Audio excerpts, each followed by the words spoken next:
എല്ലാവർക്കും സ്വാഗതം. ഈ റിവ്യൂ ഇഷ്ടപ്പെടുവാണെങ്കിൽ ഒന്ന് ലൈക്ക് ചെയ്ത് സബ്സ്ക്രൈബ് ചെയ്ത് ഒന്ന് സപ്പോർട്ട് ചെയ്യണം കേട്ടോ. അങ്ങനെ കനകമ്മയും പിങ്കിയും സംസാരിക്കുന്നതാണ് കാണിക്കുന്നത്. അപ്പോൾ കനകമ്മ പറയുവാണ്, പവിത്ര മനഃപൂർവ്വമാണ് ഈ സാരി കത്തിച്ചത്. ഇനി പവിത്രയുടെ കയ്യിൽ ഒരു പണിയും ഏൽപ്പിക്കാതിരിക്കാൻ വേണ്ടി അവൾ മനഃപൂർവ്വം പണി തന്നതാണ് പിങ്കിക്കിട്ട്. അതുകൊണ്ട് കനകമ്മ പറയുവാണ്, ഈ കാണിച്ചതിന് ഒരു തിരിച്ചടി തന്നെ നമുക്ക് കൊടുക്കണം പിങ്കി മോളെ എന്ന് പറയുന്നുണ്ട്. അങ്ങനെയൊക്കെ പറഞ്ഞിട്ട് കനകമ്മ എരി കയറ്റി വിടുന്നുണ്ട് കേട്ടോ പിങ്കിയുടെ അടുത്ത്. അപ്പോൾ പിങ്കി അങ്ങ് ദേഷ്യപ്പെട്ട് പോവുകയാണ് ചെയ്യുന്നത്. പിന്നെ കാണിക്കുന്നതെന്ന് വെച്ചാൽ മഞ്ജു മാഡത്തിനാണ്. മഞ്ജു മാഡം നന്ദയെ വിളിച്ചിട്ട് ഭീഷണിപ്പെടുത്തുകയാണ്. എൻ്റെ മകൻ പോയി, ഇനി നിന്നെയും നിൻ്റെ മകളെയും സുഖമായിട്ട് ജീവിക്കാൻ ഞാൻ അനുവദിക്കില്ല.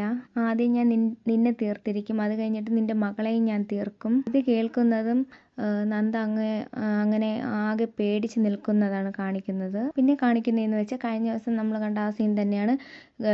ഗൗതമിനെ കുറച്ച് ആളുകൾ വന്ന് അടിക്കുകയും കുത്തൊക്കെ കിട്ടിയിട്ടുണ്ട് കേട്ടോ. അങ്ങനെ എന്തൊക്കെ ബഹളങ്ങളാണ് അവിടെ നടക്കുന്നത്.